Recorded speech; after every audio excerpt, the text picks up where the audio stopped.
Karisa wangira.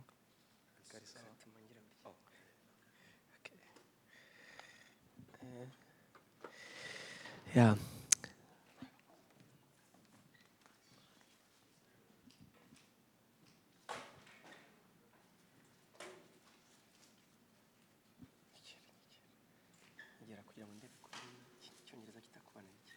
Yes, ashimwe cyane.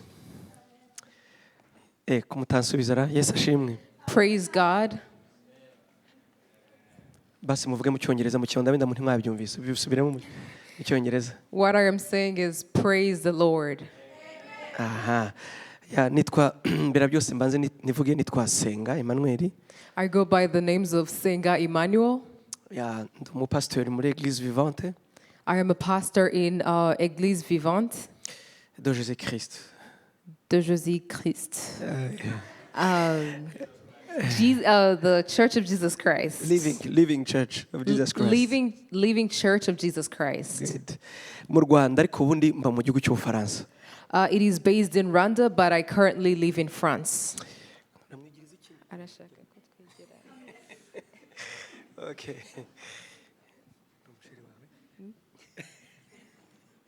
Narimo nibaza niba ari sheriwe ku buryo bimurakaje kumwegera. Yeah. Yeah. Kukomeje kumpunga koko. Yashwa. Yes, ashimwe cyane. Nari mvuze ko nitwa Senga mba mu Bufaransa. I am Nsenga and I live in France. Ndashimira Imana ko mwadutumiye kugira ngo tuze tubane nanone. I am thanking God that you invited us to be here today. Ntabwo ndi jyenyine. I am not by myself. Nazanye n'umuvandimwe Élise cyangwa Jean Paul. I came with my brethren. His name is Élise. Jean Paul. Jean Paul. Ni inshuti yanjye. He's my good friend. Muvuga butumwa. And he's a preacher. Turabashimiye rero ko mwadutumiye kugira ngo tubane. We thank you that you've invited us to be here. Ndashimira urubyiruko. And I'm thanking the youth. Kuba baradutekereje bakatubwira hakiri kare ati muri gahunda muzakora hano muzibuke n'urubyiruko. They've thought about us and they've planned ahead of time and they told us to come and be with the young adults today. Ndashimira cyane umuyobozi birumvikana. And I also want to thank the leader. Kubera iki ariyo nshimira cyane? Why do I thank mostly the leader? Ndakeka ko bien sûr yabategekesha igitugu yenda ariko ndakeka ko ari we washizemo ingufu ngo ahitemo iyi topic tugiye kuganira. I am so sure that it's because of the leader that he chose the topic that we're going to be talking about today. Menyereye ko iyo ngiye kwigisha urubyiruko cyane cyane bakuze. Usually when I'm going to teach young adults, hari ikintu bakunda kumbwira usanga topic irivuga how to choose the right partner. Usually they always give me the topics about how to choose the partner. The right partner. Yeah, sure. Usanga ari ibyo ngibyo tujyamo. It's always around those corners. Kandi ntabwo ari bibi. And it's not a bad thing. Ariko kumva abantu batekereza urubyiruko noneho we want to know about the identity. But hearing that young adults want to sit down and hear about identity, especially identity in Christ. byiyongereyeho identity yacu muri Kristo. Byanteye umunezero bitabaho. It gave me so much joy. Ntabwo bisanzwe ubundi. It's not usual. Ndashimira rero umuyobozi. I want to thank the leader. Kubera atekereje icyo ngicyo. For he has thought about that. Imana yacu ishimwe cyane. Praise the Lord. Ikindi ndagira ngo mbashimire kuba mwagize discussions nziza. And I also want to thank you for the great discussions that we just had. Ku bibazo bibiri twibazaga. For the two questions. Icyambere cyabaza ngo identity ubundi ni iki? The first question was, what is identity? Murambabarira igifaransa nicyo kiri buze vuba ariko n'icyongereza ntago ndi muendere. You're going to excuse me, I'm much more fluent in French. Ariko turashaka no mu Kinyarwanda no mu Cyongereza. But we're also going to try in Kinyarwanda and English as well. Mu Gifaransa iri jambo identité ubundi rifite inkomoko mu Kilatini. In French, this word identity has an origin in Latino.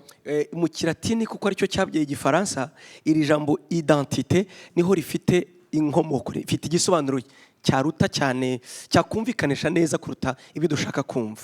Since French came through Latin, then it gives more description of what identity truly means. Imana yacu ishimwe cyane. Praise the Lord. Biragoye kubona ijambo rimwe rivuga ngo identité mu Kinyarwanda baravuga ngo nakaranga muntu. It's just very hard to find one word that describes identity. Nibyo mwabisobanuye neza group 1 identité ni ibikuranga wowe. Tubivuze mu Kinyarwanda. Group 1, you have explained it very well. Identity is things that identifies you. iyo tugiye gusaba visa cyane tugiye muri Amerika When you're going to ask for a visa to travel, cyane cyane hano muri Amerika mostly here in America, bagufata ibikumwe ntibagifata kimwe bafata byose iburyo n'ibumoso they take your fingerprints. They don't take just one. They take your right and your left. bakagufata isura They take your face. bakagufata uhindukiye They take when you're facing to the right. bakagufata umeze utya cyangwa umeze utyo kugira ngo bamenye bavuge ngo uyu ni wowe They will tell you to face all the sides so they can know this is you. kugira ngo bamenye ngo ibi nibyo bikuranga. They will know that this is what identifies you. Imana yacu ishimwe cyane. Praise the Lord. Ibyo nibyo bita identity mu buryo bworoshye bwo kumva. That is a simplified way of saying identity. Actually nanone tugiye kureba iryo jambo identité biva muri jambo ritwa identique. Ubwo ni ukuvuga ibimeze kimwe, ibimeze kimwe. Voilà. And then when we think about that word again, it comes from identity. Identique. Actually sinzi mu cyongereza ntago mbize. It is The similar, yeah, sure. Yeah, similar things, things that identify, like similar. Aha, mu gifaransa ari ibintu biri identique ni ibintu bimeze kimwe. In French, things that are identique, these are things that are the same. Aha, iyo tuvuze rero ngo ngiwe mfite identité yanjye Senga. So whenever you say that I have my own identity, actually biragoye ko wabihera kuri njye ubwanjye. It's very hard to start by yourself. Kubera ko wowe kugira ngo ube uriwe haraho wavuye. Because you to become you, there is where you originated from. Imana ifashe nze kubisobanura neza. Kugira ngo uvuge ngo mfite urugero rufatika ntabwo nsa nawe. A very good example is I don't look like him. We are not similar actually. Uvuze amazuru, iminwa, tureshya. Twembi turiko we are not similar. Ntabwo tumeze neza ijana ku ijana. We all don't look the same. We're not similar. We have different features. Ariko urebye umuvandimwe wanjye, but if you were to look at his brother, ubona hari ibintu byinshi duhuje dusa. You will see that they have so many things in common. Ku buryo ushobora kuvuga ngo runaka ni mukuru wawe. You might see someone and you'll be like, this is your brother. Ku buryo kubera iki warebye uko mvuga mukuru wanjye umubonye uko mvuga wagira ngo ni njyewe. If you were to see his brother, you would think it's him. Nukuvuga ngo tufite identité imwe biologique. Voilà. They have the same identity biologically. Nukuvuga ko iyo tuvuze identité, so that's why whenever we say identity, tuba tushakisha ibyo duhuje swati ku rwego kuko identité ntabwo twayirebera gusa ku rwego personnel, oya hariho identité personnel, hariho identité biologique familiale, hariho identité nationale n'ibindi. So whenever we say identity, we're always looking at those things that we have in common, because when you talk about identity, there is a national identity, there is a biological identity, and they always come in different mu spheres. gifaransa baravuga ngo niba hari ijambo riri complexe gusobanura ni identité. Kubera iki identité iri multidimensionnelle. In French, they say if there is a word that is really hard to explain, it's identity. Why? Why? Because it has multidimensional. Iri multidimensionnelle. It's multidimensional. Urugero, an example, hari identité biologique. Nko ndegeje kubivuga. There is a biological identity. Hakaba identité nationale. There is a national identity. Hari identité sociale. There is a social identity. Hari identité philosophique. There is a philosophical identity. Iyo rero ugiye gusobanura identité biterwa na engo ufashe kugira ngo umuntu yumve icyo bivuze identité. So when you're going to explain identity, it depends on the angle that you're taking to explain it. Imana yacu ishimwe cyane. Praise the Lord. Niba tuvuze ngo identité yacu ni iyihe? So whenever we say what is our identity, twumvise neza ko identité ni ibikuranga. We just understood that identity are things that defines you. Ariko ibyo bikuranga bikaba bisa bidahindagurika. But those things that define you have to be similar, have to look the same, they don't have to be changing. Urugero, an example, nitujya gushaka identité yawe biologique, if we go to look for your biological identity, tuzareba ADN yawe. We will look at your DNA. Ni ukuvuga iyo DNA yawe yerekana aho uvuka nabo musangiye kuko ntihindagurika. Your DNA will show people who you're related to, because your DNA doesn't change. Imana yacu ishimwe cyane. Praise the Lord. Iyo tugiye kuvuga identité nationale, whenever we're going to talk about national identity, murabizi kundusha kugira ngo bakugire umunyamerika hano hari ibintu kanaka bakubaza. You know it very well when you're going to get a citizenship. They ask you some questions. niba mbizi mutangewe simbimetereza muraza kunyihanganira kameme harimo no kuririmba indirimbo y'igihugu nibyo. They also ask you to sing the national anthem. Mu Bufaransa hondi niho mbizi neza kugira ngo ube wabasha kubona identité nationalité ugomba kuba uzira Marseillaise indirimbo yubahiriza igihugu cy'Ubufaransa. In France, for instance, for you to get the citizenship there, you have to know the national anthem. Hanyuma ukamenya icyo bita la devise y'igihugu. And you have to know devise ni nke hano muri Amerika simbizi ariko iwacu kuvuga mu Kinyarwanda ubumwe ibikorwa no gukunda igihugu. What is that? And you have to know the values that you have to follow as a French person. It's values? Est-ce que igifaransa ari cyiza we? No, kuko natwe turafite les valeurs et les devises. Devise ni ukuvuga nabivuze ariko muri Amerika sinzi ibyo ari byo ariko mu Faransa ni égalité bakavuga kanze mbyibagirwe ariko mu cyando wabyumvise bya bindi byerekana ubumwe bw'igihugu abene igihugu bose bahuriraho. In France, to get nationality, you have to explain the values that make French people, and it goes along unity and other aspects of it. Kumenya amateka nibura y'ingenzi y'igihugu cy'Ubufaransa. You need to know at least the basics of the history of France. Ibyo bigashingira bakavuga ngo uyu nawe yaba umwene gihugu yagira identité nk'iyacu yaba umufaransa nkatwe. And then from there they decide, oh, at least we can make this person a citizen. Icyo bashaka nicyo bitala identique icyo duhuza ibyo duhuriraho bihuza umufaransa n'undi. What they want is this something called identity, something that makes a French person similar to another French person. Hakaba n'icyo navuze cyitwa identité sociale. And we also have another one called social identity. Iyo nayo ifite ibyishingirwaho. It has also things that are related to it. Abantu ibyiciro babarizwamo by'ubudehe, voilà. It depends on what class of economy that you're in. N'ibindi. And so many others. Ibyo rero nibyo bituma habaho icyo bita ngo aba bantu bahuriye kuri identity bafite identity kanaka. This is what defines and says these people have similar identity. Iyo tuvuze ngo twebwe ni bande turi bo muri Kristo Yesu. So whenever we say who are we in Christ Jesus, nkurikije ibyo badusomeye ndavuga scripture badusomeye, following to the scripture that they read for us, abadusomeye muri group 1 bavuze ngo iyo umuntu ari muri Kristo Yesu aba ari icyaremwe gishya. In group 1 they say that when one is in Jesus Christ they are a new creature. Actually mbere yarafite icyaricyo. That means that before you were a new creature, you were something else. Waruri ikimbere ya byose. So what were you before you were a new creature? Hanyuma ugeze muri Kristo Yesu. And when you came into Jesus Christ, wabaye icyaremwe gishya. You became a new creature. Icyo cyaremwe gishya cyitwa ngo iki? So what is that new creature? Urumva mbere nari senga umuntu, reka tubyoroshye, nari umuntu, human being actually. Let's just say before I was just me, I was a human being. Mbere yuko njya muri Kristo Yesu nari umuntu w'inyama n'amaraso. Before I was in Jesus Christ, I was a person with flesh and blood. Ariko maze kugera muri Kristo Yesu, and after I got into Jesus Christ, nahindutse icyaremwe gishya. I became a new creature. Icyo cyaremwe gishya ni ikihe rero? What is that new creature? Nibaza ko kitakimeze nka cya kindi cyari kimeze. Ntabwo kigifite imiterere.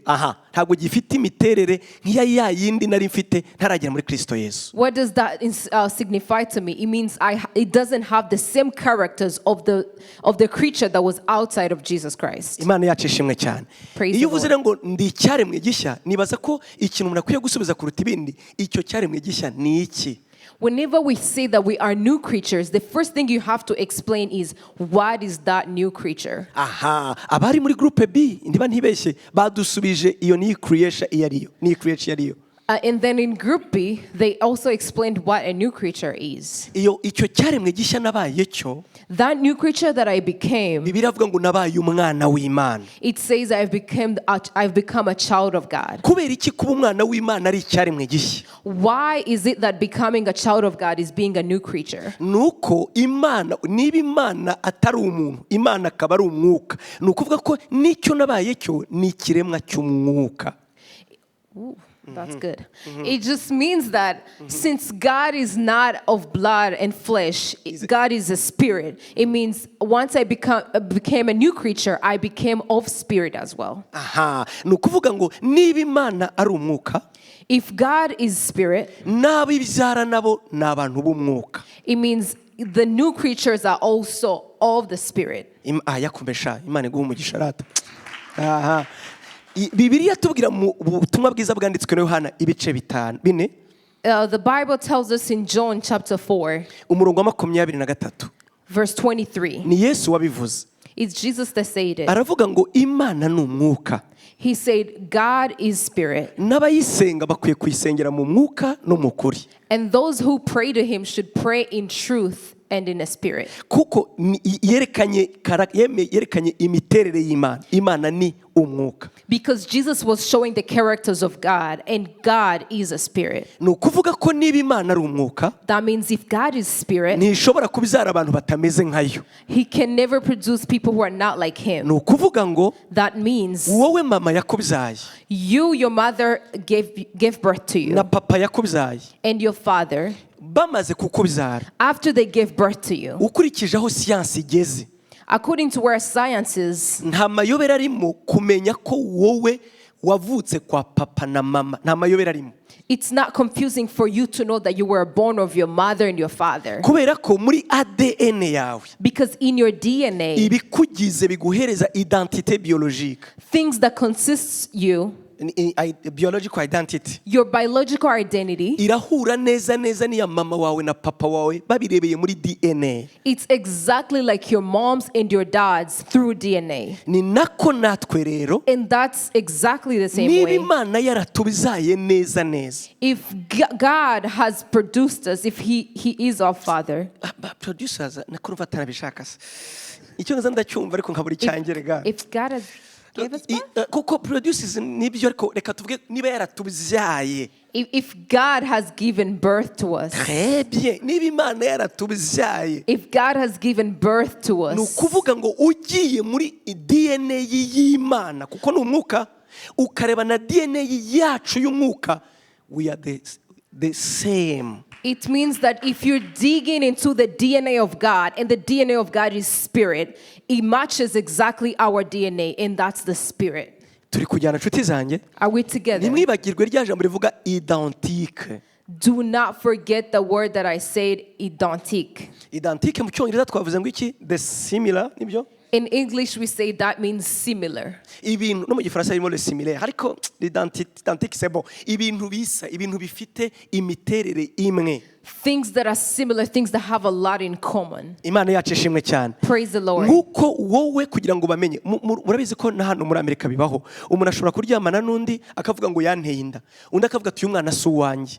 Kugira ngo bamenye ko ari uwawe bapima DNA, bakavuga ngo muhuje, mu Kinyarwanda muhuje uturemangingo ndangasano. Voilà, nako babyita.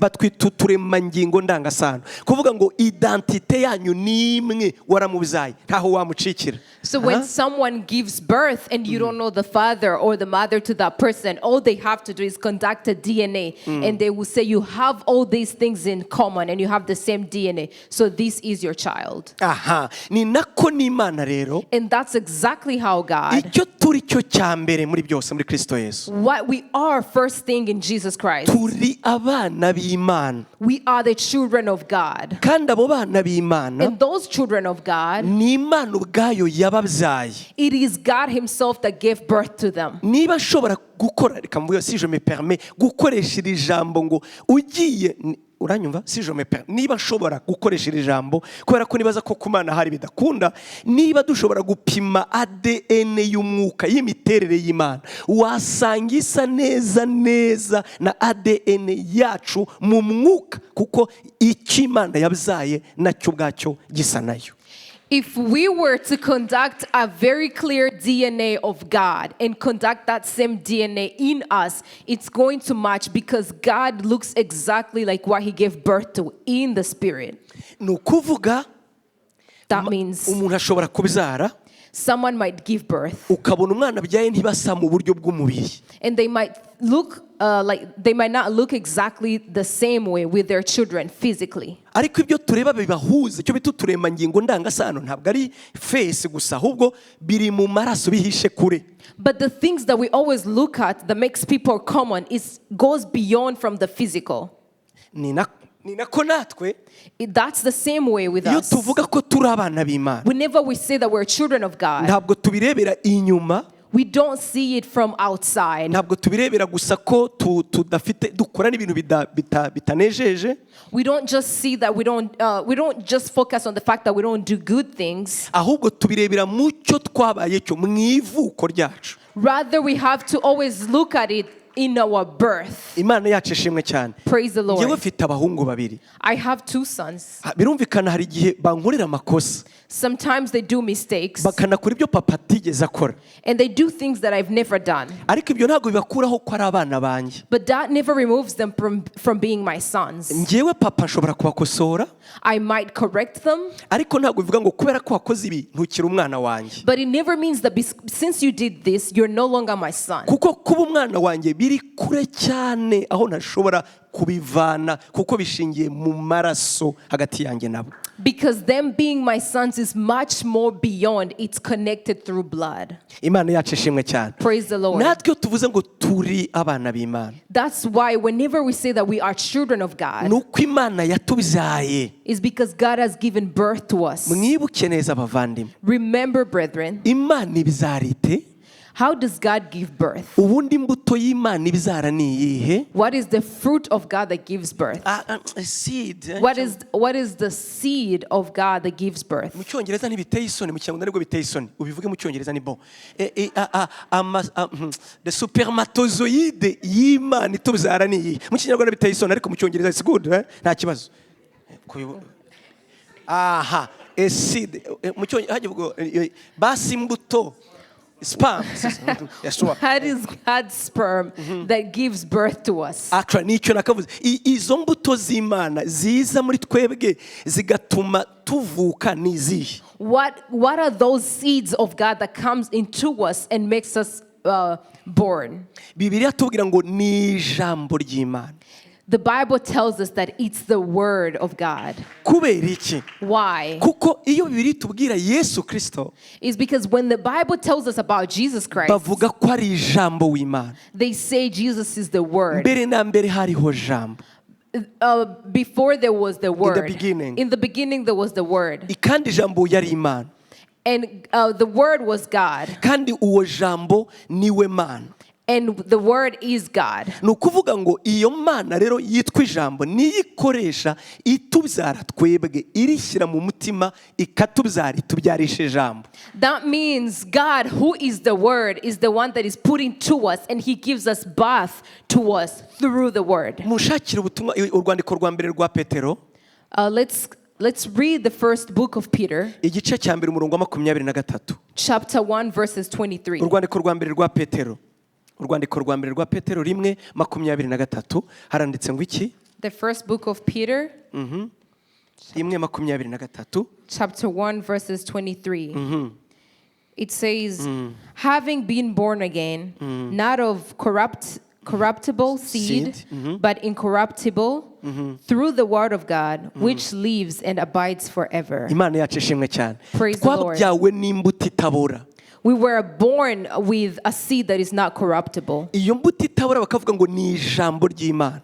That incorruptible seed is the word of God. Ni ukuvuga ngo iyo ribibwa mu kumva kwacu, That means it's sown through our hearing. twamara kuryumva tukaryizeza umutima, And after hearing, we believe with our hearts. muri icyo gikorwa mu buryo bw'umwuka, And then in that action in a spirit, twamara kuryizera, after believing in it, Bibiri tubwira ngo uryizeye uwo abavutse ubwa kabiri. the Bible tells us that whoever believes is born again. Uko kwizera kubizawe n'ijambo ry'Imana wumvise, That belief, that faith that is born from hearing the word of God. Bibiri tubwira ngo ibyo biba bikubizaye ukaba icyaremwe gishya, ikiremwa cy'umwuka. The Bible tells us that is enough that gives us birth to us into the spirit. Imana yacu ishimwe cyane. Praise the Lord. Niba ashobora gukoresha iri jambo kuko la biologique, ijambo biologique riri mu mubiri, ariko niba navuga ngo identite yacu mu byerekeranye no kuvuka, turi abana b'Imana kuko ADN yacu ibi ugiye mu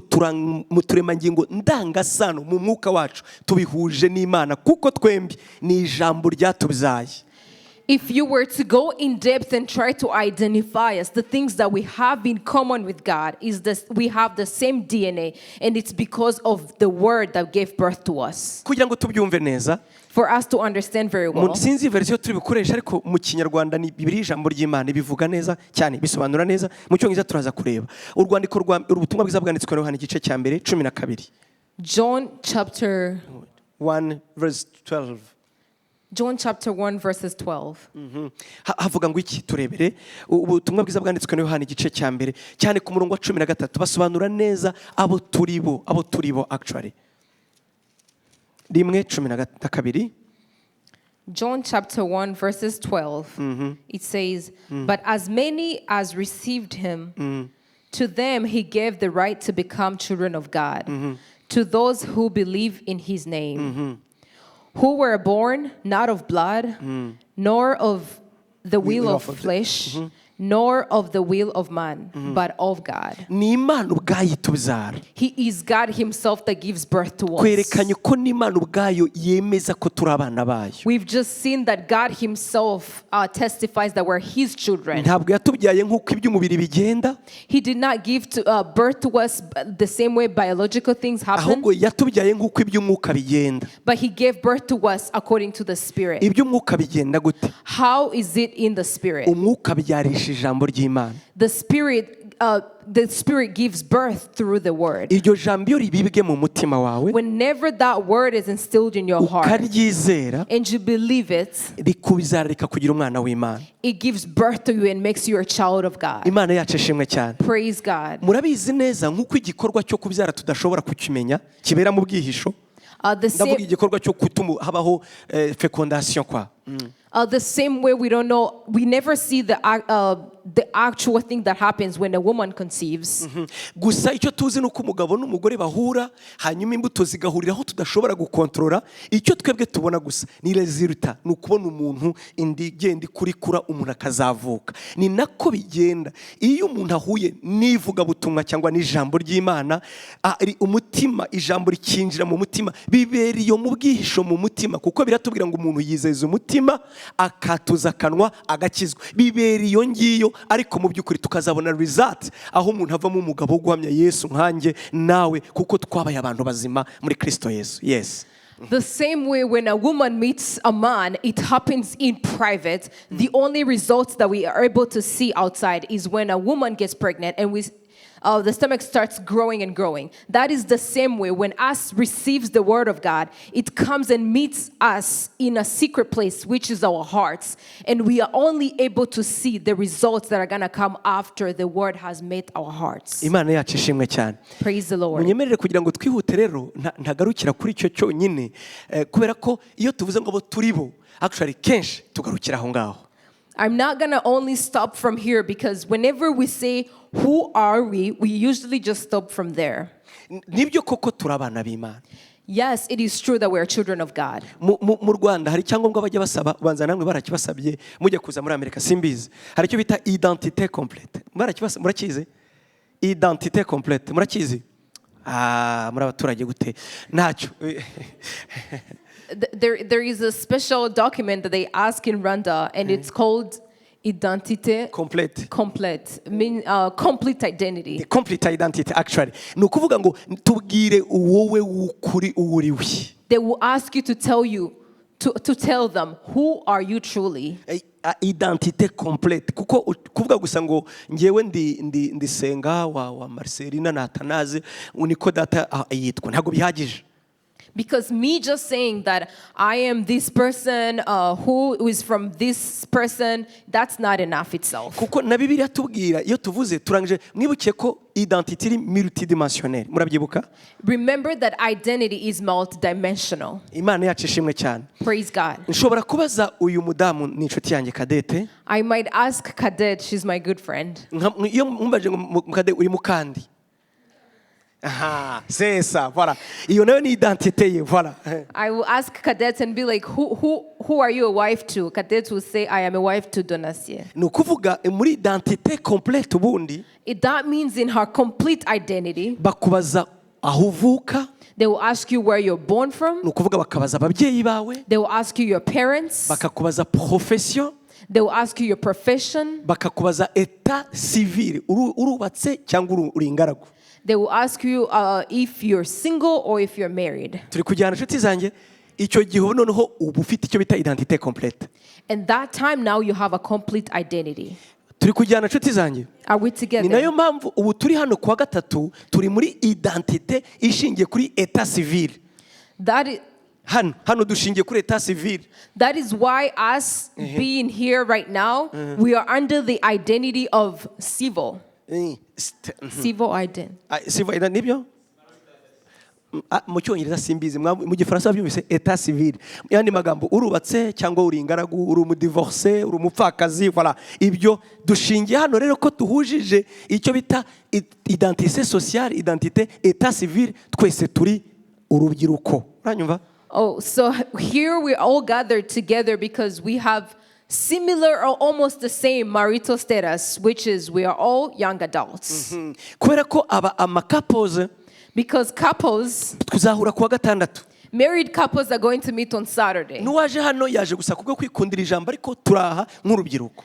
Even those that came who are married, they just came because they love the word, but usually we are here as young adults. Wumvise ko duhuje rero status? Do you understand that we have the same Iyo nayo status? iratuma tugira icyo bita similarities cyangwa se ya identique duhuje, bya bintu duhuje kuko twese ntawe ugira umugore, ntawe ugira umugabo, turabihuje. That is something that brings us together is because we're all singles, we don't have a husband or a wife. We have that in common. Imana yacu ishimwe cyane. Praise God. Iyo rero tuvuze ko dufite identité complète, So whenever we say that we have a complete identity, umuntu babaza ngo urinde muri Kristo Yesu, for a person that they ask, who are you in Christ Jesus? ukavuga ngo ngo I am son of God, I am child of God, actually uba ukiri umwana, nicyo bivuga.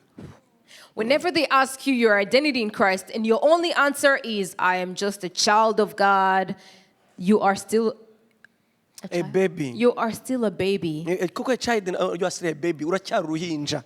You are still really young in the Lord. Kuko umuntu wenyine utagira identité uvuga gusa ngo ndi uwa papa na mama ni umwana wenyine. Because the only person who would say that their identity is because of their dad and their mom is just a little baby. Niba nawe wibona gusa muri Kristo Yesu ukavuga ngo ndi umwana w'Imana. If you yourself look at yourself and the only thing you think of you is that you're just a child of God. Murabizi abo twavanye hariya hakurya, ndavuga handi mu gihugu cy'amasezerano. Urazi? Yes. Iyo utangiye kungwana na perezida hariya, turakubwira tu urabyirira, tuhora tuguserereza tuvuga tu ubu yose urayarya, ubu uri kumwe n'umuryango wawe, nko kukubwira ati bitangiye kuba ikibazo, wakagombye kuba nawe harabubereye papa. Voilà. Ntabwo tuvuze wowe kubera iki? Aha, Imana yacu ishimwe cyane. Praise the Lord. No kuvuga rero tugomba gukora uko dushoboye tukarenga identity yacu ntishingire gusaba ngo turabana b'Imana. Oya, ntago bihagije. That is why we have to work hard and go beyond just saying that we're just children of God. Kuko kubura umwana w'Imana nibyo. Because yes, you are a child of God. Tugomba kwibuka n'ikindi byaguhaye.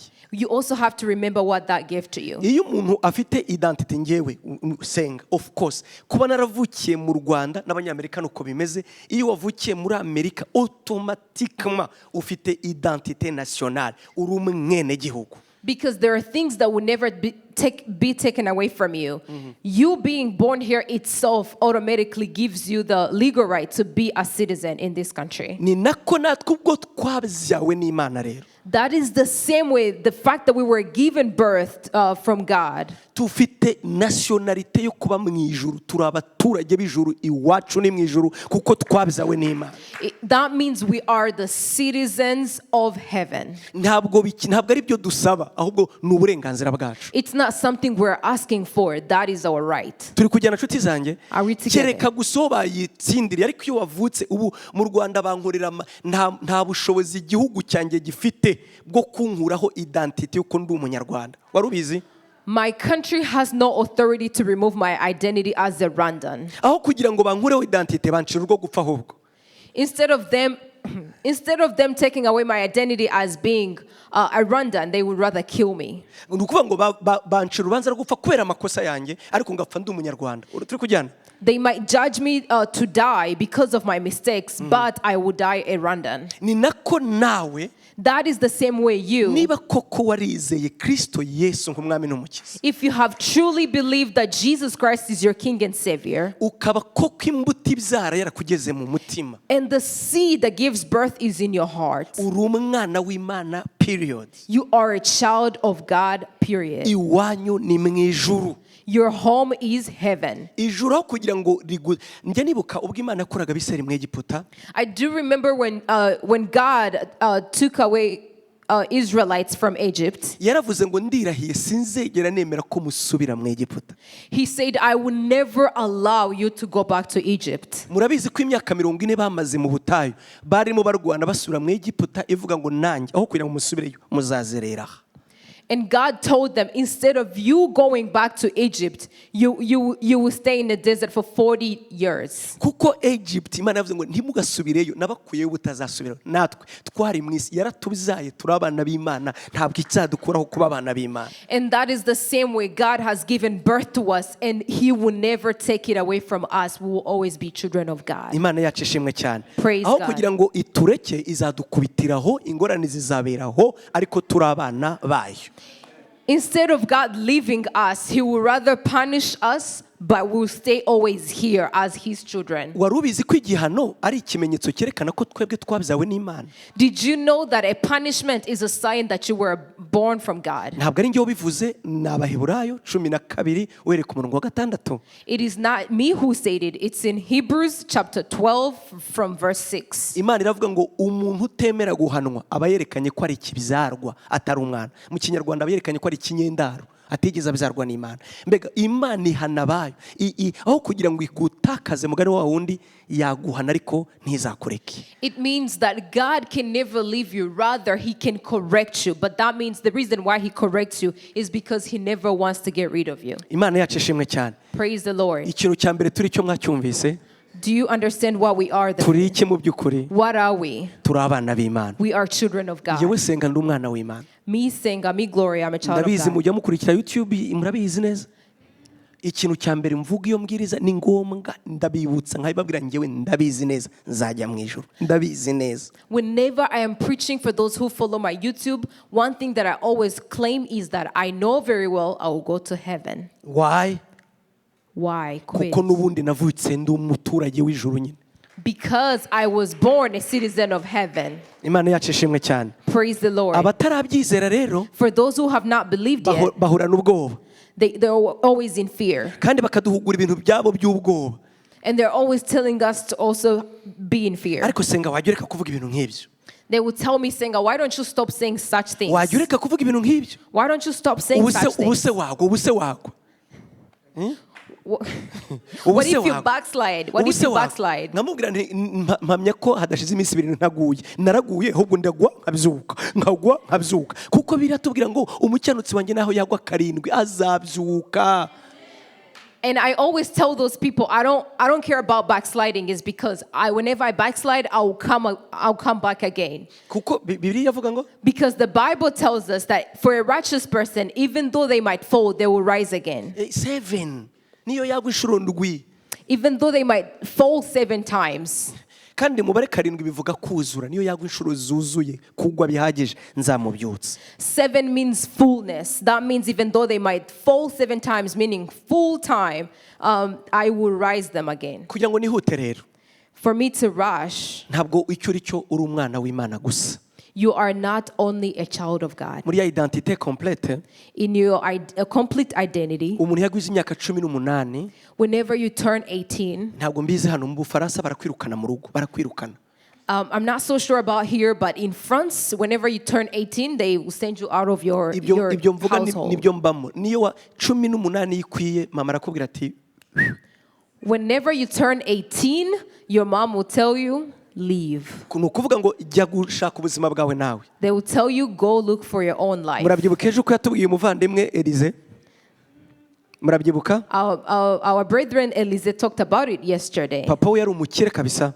His father was really rich. Have a lot of money. He had a lot of money. Ariko akamubwira ati aya ni gwanje nawe ujya gushaka gwawe. But his father told him, this is my money, go look for your own money. Ni nako rero iyo umuntu amaze gukura, That is why whenever we get old, ugomba kuva iwanyu ukavuga ngo ngomba kuba umugabo, kuba k'identité nshya. You need to grow up and say, I have to be a man, build a new identity. Imana yacu ishimwe cyane. Praise the Lord. Icyambere ukora ni ikirere. What is the first thing that you do? Imana imaze kuduhamagara kuba abana bayo. When God called us to be his children, Iyo tumaze gukora. and whenever we grow up, niyo wabavukiye mu rugo rw'umwami kuba bizi neza ko iyo wavukiye mu rugo rw'umwami. Even though you would be born from a king's Family. A king's family, iyo umaze gukura, whenever you're grown, n'umwana yita se umwami. even the child calls the king, the father, a king. Iyo bari mu nzu ni papa. When they're in a house, he's the dad. Ariko iyo basohotse hanze, But whenever they step out, kirazira nta mwana ubwira se ngo papa, no, aravuga ngo umwami, kuko wamaze gukura ntukiri umwana, nawe uri mu baturage ayobora. it is forbidden for a king's child to still call him dad when they're outside, because when they grow up, they have to claim him as a king as well. Ni ukuvuga natwe rero kuko Imana ari data. That is why to us, since God is our father, Ariko kandi akaba ari umwami w'abami, but he's also the king of kings, nubwo turi abana be, even though we're his children, iyo tumaze gukura, when we grow up, duhinduka abagaragu be. we become his servants. Indi identite Bibiri tubwira dufite twebwe, This is another identity that the Bible tells turi us. abagaragu b'Imana. We are God's servants. Actually nkoresha iryo jambo abagaragu atari uko ari ryo nkoresha. I am using this word not because I usually use it. Kuko nkoresheje icyo Bibiri yivuga mwakwisohokera ndabizi. Since I'm using what the Bible says, I know you all want to leave now. Actually nta nubwo Bibiri ivuga ko turi abagaragu, ivuga ko turi abacakara. Yes. Ubivuge icyo ndarizi. To also clarify, the Bible not only says that we're servants, but it also says that we are slaves. Ndabizi neza muri Bibiliya y'Icyongereza bakoze tradition baravuga ngo we are servant. I know. I'm pretty sure in the English Bible they made a translation and they said we are servants. Ariko kubizi Ikigereki barabizi neza ko badakoresha ijambo servant, bakoresha ijambo yitwa doulos. Doulos ni umucakara. But in Greek, where it all originated from, they use the word doulos. Doulos. They use the word doulos, which means slave. Umucakara. Slave. Kubera iki muzasome Paulo uko yandikira Abaroma igice cya mbere. Read where Paul wrote to Romans in chapter 1. Yaranditse ngo njyewe Paulo umucakara w'umwami wacu Yesu. He said, me, Paul, the slave of Jesus Christ. Turi kujyana nshuti zanjye. Petero yandika aravuga ngo njyewe Petero imbata y'umwami wacu Yesu. Peter, when he wrote, he said, me, Peter, the slave of Jesus Christ. Yuda umuvandimwe wa Yesu mu maraso. And Judas, Jesus' sibling by blood. Murabizi ko Yuda ari umuvandimwe wa Yesu mu maraso. Judas is a sibling, is Jesus' brother by N'umwana blood. wa Mariya. He is the son of Mary. Ariko yandika yaravuze ngo njyewe Yuda imbata y'umwami wacu Yesu Kristo. But when he wrote in the Bible, he said, me, Judas, the slave of Jesus Christ. Kubera iki bakoreshaga ijambo ubucakara? Why were they using the word slave? Si ukuvuga ko bakora imirimo y'agahato. It's not because they were doing things mandatorily. Icya mbere cyerekana ubundi umucakara, The first thing that shows a slave, ni umuntu utagira ubushake bwe. it's a person who never has their own will. Ahubwo abereyeho ubushake bwa shebuja. Rather, they live for the will of who they serve. Nicyo bita umucakara. That's the person they call a slave. Icya kabiri ni uko akora imirimo atabikoreshejwe no gushaka kwe, ahubwo nyine aba ari hagahato. Ni uko itegeko rya bose rivuze ngo kora nawe ugakora. This other thing that shows a slave is because they never think, they don't have a decision towards what they do. Rather, it's what their master says. Pawulo yasobanuye ko natwe turi abacakara. Paul also explained and said we're also slaves. We aranavuga ngo iyo avuga ubutumwa bikoreshwa n'agahato. And he also says that when he's speaking the gospel, he's doing because he has to do it. Kubera iki ari agahato? Why is it forced? Yavuze ko ari umucakara w'urukundo rwa Kristo Yesu. He said he was a slave to the love of Jesus. Actually, niba hari ikintu kigira umuntu umucakara ni urukundo. If there is one thing that makes someone a slave is love. Ngewe muracyari bato, murabona kumwe mukiri bato. You all here, you're still young. Ngewe mujya muntangaza. You really amaze me. Ariko ntabwo ari mwe mwenyine nanjye ndimo. It is not just you, but me, myself as well. nabajije wa mugore wanjye I asked my wife, ndamubwira ariko ubu ujya kwemera ngo tuzabana mu byiza no mu bibi wari uzi ko ngewe ntagira ibifukunyi nijoro ntazaguruka nkakuniga nkagukuramo inuze. I asked my wife, when you vowed that I'll be with you in the bad and in the good, how sure were you that I'm not going to wake up in the middle of the night and choke you? Uzi impamvu? Do you know why? Urukundo gusa. It's because of love. Yiteguye kumpa ubuzima bwe. She was ready to give me her life. Erega akanasinzira. And she could just sleep. Akanasinzira kuko ahubwo akumva ari businzire neza ariko ngewe mpari. Kubera iki? Ntabwo atese imyuka iwabo yahaguruka ibifukunyi bikamufata kanega hano nta. Ariko kubera iki? Love. And my wife sleeps very comfortably when she's sleeping by my side. And she never thinks of me choking her because she just loves me. Urukundo Love, rutugira abacakara b'abandi. it makes us slaves of others. Ngewe amafaranga yanjye. Me, my money. Nawe kandi aba no kumwe mukiri batopo murayarya mwese. And you as well, you're still young, you have money. Oya bayarya yose. Ayabo na ayabo bose. Your money is only yours. You just eat it all. Ariko ngewe babahungu nabyaye. But me, I have sons. Bamaze kumereza liste y'ibyo ngomba kubazanira. They have already given me list of things they want me to bring back. Ngomba gukora uko nshoboye ibyo bintu nkabizana. Ndi umucakara wabo kubera urukundo mbafitiye. I have to do all things possible to make sure I take all the things they asked me to bring because I am their slave. Of love. Of love that I love them. Imana yacu ishimwe cyane. Amen. Urukundo uzi ko urukundo rutuma wumva wakwitangira undi. Do you know that love makes you think that you can give your life for someone else? Imana yacu ishimwe cyane. Mwigeze murota nguda kubaza ikibazo nanjye byambayo. Kera mukiri bato mwigeze murota mama we yapfuye ukabyuka ukarira paka byababayeho? When you were young or even now. No, sawa. When we were younger, some of you, did you ever dream when your mom or your mother dies and you could wake up and cry all day because of that dream? Byababayeho? Has it ever happened to anyone? Kubirota byonyine gusa. Just dreaming about it. Ukarira byo guhera. And you could cry all day. Kubera iki? Why? Urukundo. It's because of love. Iyo umuntu amaze gukura, when someone grows up, ubu ngubu bamwe abatarazanye n'ababyeyi babo hano, it's some who are here and they're not with their parents. Bakora bavuga ngo mama azabone ndi umugabo nanjye ngira icyo mumarira. They always work hard saying I want to be of importance to my Bamwe muri mwe mother. ndabizi neza bakurira amafaranga bohereza muri Afrika ngo bubakire ababyeyi babo bo batarubaka.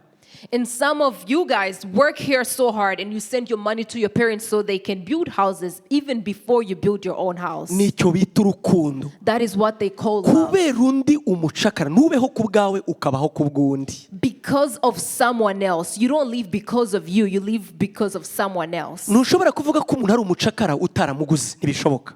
You can never say someone is a slave before you buy them. Niyo mpamvu Paul yanditse mu Makorino ba mbere ibice 3 aravuga ngo twebwe ntituri abacu ngo twigenge kuko twaguzwe igiciro ariyo maraso y'umwana w'Imana. That is why Paul says in 1 Corinthians that we are not of our own. We were bought by a precious price. Kugira ngo soze rero tubaze ibibazo. For me to answer that I can receive questions. Ndagira mbabwire ko yari semina twakora iminsi 5. I want to tell you this is a topic that we can even talk about for 5 days. Ariko reka ntihute soze. But I am going to hurry up and Icya end. gatatu yabo cyo turi cyo muri Kristo The Yesu. third thing that we are in Jesus Christ. Icyo turi cyo muri Kristo Yesu. The third that we are in Bibiri Christ. ivuga ko twebwe turi abasirikare. Jesus says that the Bible says that we are soldiers. Nkuko twavuze ko turi abacakara, The same way we say that we are ntabwo slaves, turi abacu ngo twigenge. we're not of our own. Kugira ngo twigenge. Tuba abantu bari dukora ibyo dushaka byose. We're not of our own to do anything that we ought to do. Turi imbata za Kristo Yesu. We are the slaves of Jesus Christ. Dukora icyo Kristo ashaka. We do what pleases Jesus. Reka mbabwire ukuntu Imana itangaje. Let me tell you how amazing God is. Ngewe ntibibaho mbwiye Kadete. If I was to tell Cadet, Ndakomeza mutangire uruguru niwe nzi. I know Cadet, I will give more Nkakubwira ni examples. Kadete. If I was to tell Cadet, Uyu munsi uri inshuti yanjye. and I will tell her, from now you're my Kandi friend. magara. You're my great Mu friend. gihe cyose uzajya ukurikiza amategeko yanjye. Anytime that you follow my rules, My commands. my commands. Actually mbwiza ukuri ukuntu wansubiza Kadete. Cadet, be honest. How would you reply to that? bavuga ati vana aho ngaho ubwo bucuti bwawe. Ndabeshya inshuti ni Yesu. If I told Cadet that from now onwards you're my great friend, but you have to follow my commands, what would Cadet say? Nawe ibaze nkubwiye ngo tugiye kuba inshuti ariko uzaba inshuti ari kubaye wumviye amategeko yanjye. Imagine if your friend asked you that you're going to be friends with them, but only if you follow their commands. Ariko igitangaje nuko Yesu yatubwiye.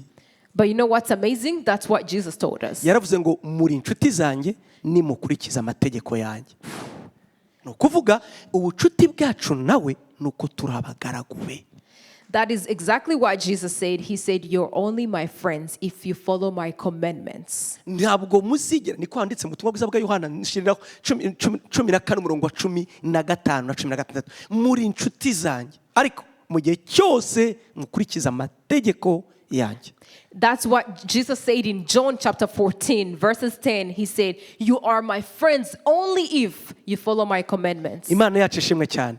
Hari igihe twibwira ngo friendship yacu na Yesu is like that. Biroroshye gusa mu gihe twasobanukiwe turi imbata z'urukundo rwe nibwo tuzakurikiza amategeko ye. We always think to ourselves that it's very easy. No, navuze 15. That it's very easy to be friends with Jesus, but rather we're only friends with him when we are slaves to his love and we follow his commandments. Kandi nawe yaravugaga ngo njyewe na data turi umwe. Urabyibuka? Yes, and he also says that Jesus says that him and the Father are one. Ariko akavuga ngo nanjye mbere yo gusohoza ubushake bwa data. And he also says that he came to fulfill the will of his Father. 15 Moshe. If you love me, keep my commandment. Nakomeza kuvuga ati kandi nyuma yaho agakomeza muzaba inshuti zanjye.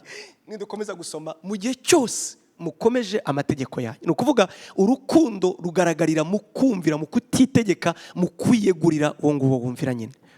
What this verse means is that the true love is shown through the respect and the obedience to these commandments. Indi ya gatatu turabasirikare ba Kristo Yesu. And the third one is that we're soldiers. Paulo yabyandikiye Timoteyo mu rwandiko rwe rwa 2 bice 2 umurongo wa 3.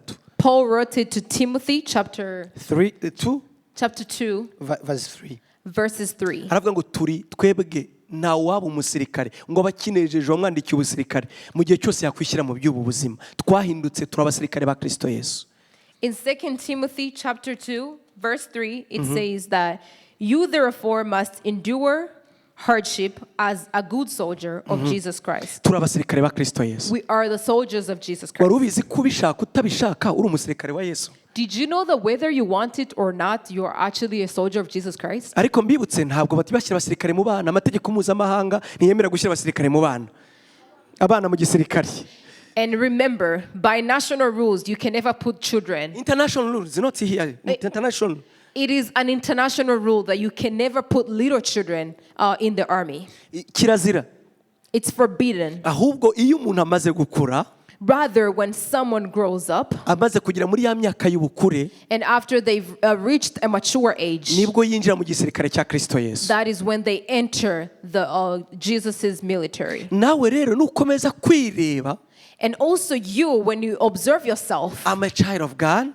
When you look at yourself as just a child of God, ukagarukira aho ngaho, and you end it right there, uracyari umwana. You're still really young. Ariko abamaze gukura, but after you've grown, binjira mu gisirikare cya Yesu. You enter Jesus's army, kugira ngo urwanire ukuri ibyizerwa abera bahawe rimwe bakageza iteka ryose. So that you fight for the truth that the righteous were given until eternal life. Imana yacu ishimwe. Praise the Lord. Ibi rero simbitindaho kuko ku cyumweru niryo jambo nzaganira namwe. I am not going to delay on this because I will be speaking about it on Sunday. Kuko iyo tuvuze ngo turabasirikare, that when we say that we are soldiers, turwaniye iyihe ntambara? What fight are we fighting? What battle? Ni iyihe ntambara turwana? Which battle are you fighting? Yuda yasobanuye neza. Judas explained it very aravuga ngo well. turwanira iby'abera bahawe rimwe.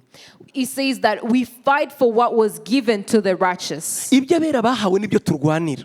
What was given to the righteous is what we fight for. Urabona habaye intambara yo mu kirere. There are different battles. There is the battle that happens in a space. Hakaba space. Intambara yo mu kirere, Air Force. There is the Air Force battles. Hakaba infantry. There is infantry. Hakaba intambara yo mu mazi. Marine. There is the Marines. Icyo gisirikare cyose ni igisirikare kimwe ariko biterwa n'intambara bari kurwana. All those militaries are the same, but it depends on what battle they're fighting. none se twebwe turwana iyihe ntambara yitwa ngo iki? So when it comes to us, what kind of battle are we fighting? Impamvu turwana twayivuze, turwanira iby'abera bahawe rimwe. The reason why we fight, we've been told, is because of what we were given as righteous. Ariko intambara turwana yitwa intambara yo kwizera cyangwa intambara y'umwuka. Amen. But the fight that we fight, the battle that we fight is the battle the fight of faith. Or spiritual. Or spiritual. It is a spiritual battle. Imana yacu ishimwe cyane. Amen. Intambara turwana rero ni intambara y'umwuka. The fight that we're always fighting is a spiritual battle. Cyangwa se intambara yo kwizera. Or the fight of faith. Niba ari intambara y'umwuka, ni intwaro zacu ni iz'umwuka. It also means that we have to put on the armor of the Spirit. Kuko intambara yacu ni mu buryo bw'umwuka. Because the battle that we're fighting is in the Spirit. Inkuru mbi ngufitiye. The bad news that I have for you today. Ni uko utazigera umudemobe na rimwe. Demobilization. The bad news that I have for you today is because you're not gonna quit. Iyo mu gisirikare ugenda wijyanye. Mwari mubizi? Ugenda wijyanye. When you're in the army, you just take yourself. Did you know that? Ariko iyo ugezeyo, But when you get there bakakwandika, and they write your name bakaguha matrikiri. and they give you the material, Uzavamo gusa aribo babitegetse, si wowe uzavamo. you will only leave if they tell you to, not just because you want to. Ntabyo uvuga ngo ngiye mbivuyemo ngo sinyibishaka, ibyo ngira ngo biba muri Amerika ariko ntubivuge. Simbizi. Ahandi wacu barakubwira ati ninde waguhamagaye ntuvamo. Usually if you take yourself into the army, you're there to stay. Icya kabiri. The second thing, Iyo ugeze mu gisirikare, when you get there, bagukoresha training. they give you trainings. Training. They give you trainings in the army. Ishoboka zose. Any training that is possible. Aho ugeraho ukifuza gutaha ntibikundi. That training gets you to a point where you want to go home, but it's not possible. Twebwe tujya dukurikira amakuru yo muri Amerika. Back home, we follow the news of what happens here in Kubera ko nyine America. Amerika nicyo gihugu nyine, of course. We all watch the news of what happens here in America. Hari igisirikare, hari itsinda ry'abasirikare tujya twumva ryitwa Navy Seals. Tujya turyumva Navy Seals. We do watch news about Navy SEALs? Navy Seals, yeah. Yes, we do watch news about Navy SEALs. Namwe murayizi? Do you also know about them? Tujya ugakora ukareba commentaire, ukareba documentaire kuri Navy, kandi ntabwo uteze kuzaba umusirikare ko gusa nyine biraryoshye kubyumva ukuntu ari abasirikare bibitangaza ukaryoherwa nabyo. Voilà.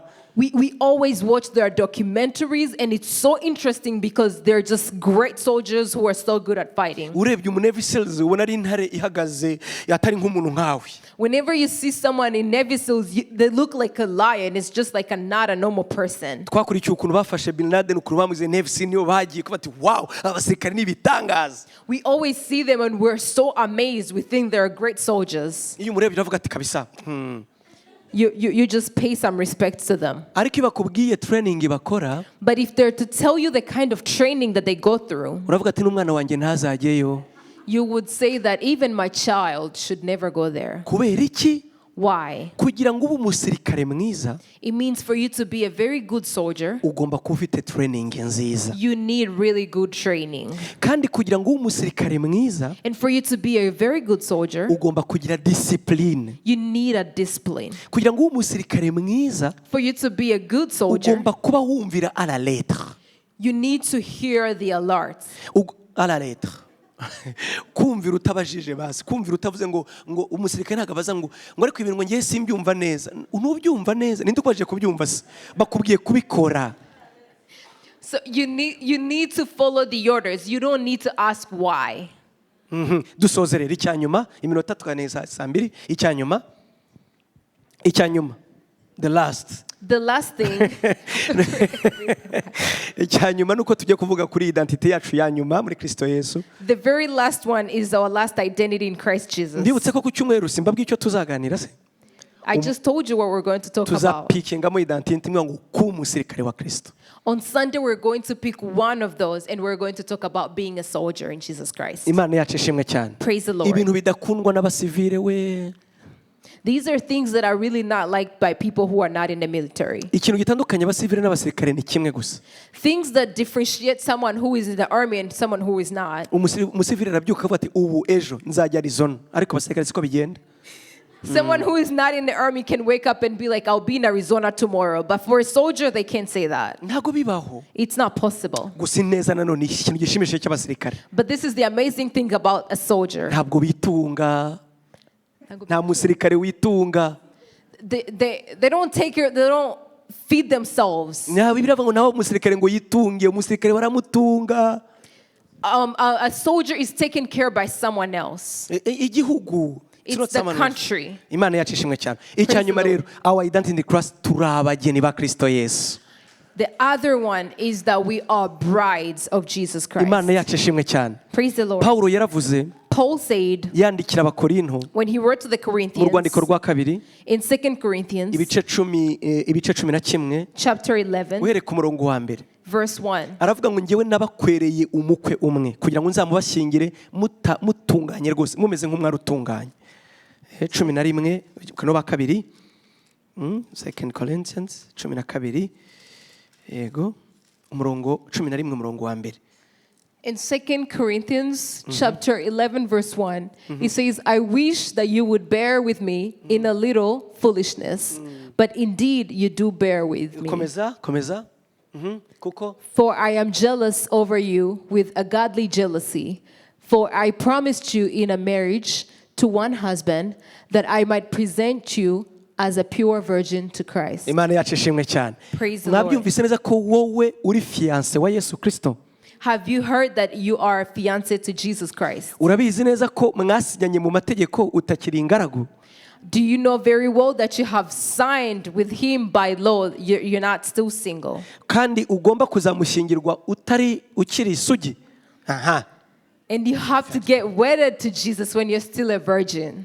Turavuga isugi yo mu mwuka, humura ntugire ubwoba, humura.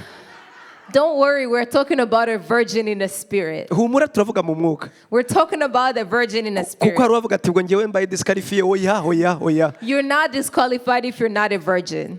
Ahubwo tuzareba ngo bivuze iki kuba isugi mu mwuka. But rather we would ask ourselves, what does it mean to be a virgin in the spirit? Icyambere ni ukudahindukirira ubundi butumwa. The first thing is not for us to turn for any other news, good news. Ntabwo ari njye ubivuze, reba hasi umurongo ukurikiraho. Look at the next verse. Ku murongo ukurikiraho avuga ngo akomeza. But I am Oh la la. But I am afraid that somehow, as the serpent deceived Eve in his craftiness, so your minds might be corrupted from the simplicity that is in Christ. Komeza. For if he who comes preaches another Jesus, whom we didn't preach, or if you receive a different spirit which you didn't receive, or a different good news. Wabyumvise neza. Guharika Yesu, gutakaza ubusugi muri Kristo Yesu, ni uguhindukirira ubundi butumwa. Losing virginity in Jesus Christ is turning for the other good news. Actually, sina virginity yonyine gusa ngo tukomeze tuvuge icyo kijambo. Reka twivugire ngo guhindura fiancé basi, ni uguhindukirira ubundi butumwa. Changing your fiancé means that you are turning for other good news. Paulo yaravuze ngo ni ukugira undi Yesu. Paul said that it's having another Jesus. Wowe nturi wowe ngo wigenge. You are not of your own. Bakwambitse impeta engagement. Jesus gave you the ring of engagement. Ategereje ko umunsi umwe azaza kugutora. He's waiting for the day for him to come pick you. Ikintu agushakaho kuruta ibindi. The thing that he wants from you ni ukudahindukirira ubundi butumwa. is for you not to turn for any other good news. Mbibutse umuntu akakira undi mwuka. And for someone to receive another spirit. Kandi umuntu ajya yakira ari muri hope new hope hano kandi akira akakira undi mwuka. It is possible that you might be here in New Hope in church and you will receive another spirit. Ntabwo ndi kubakanga, ndi kuvuga ukuri. Umuntu akaba hano ugasanga aravuga ngo ngewe hano ahari kuko nta kundi yabigenza, ari muri Amerika Siyaro, ariko pasiteri we ni umupasiteri baho bita Kanyarira cyangwa se Kanyarira jishiyo, niwe atura, niwe ahamagara, niwe abwira mbere yo kuryama ati Imana ivuze iki, kwakira indi myuka, kwitonda. Meaning that you might be here. I'm not threatening you, but you might be here. But rather, you have some other people that you follow from nowhere, and you have to always go consult them for what God is saying. Imana ibaha umugisha. May God bless Navuze ko you. ngeza saa 2 kandi zirageze. It is 8 p.m. Imana ibaha umugisha. May God Kereka bless you. tugize ikibazo umwanya kende. Oh, may God bless Narizo you. tugiye kugira umwanya wa Q&A. Oh, we are going to have a small time in Q&A or Turakira question and rero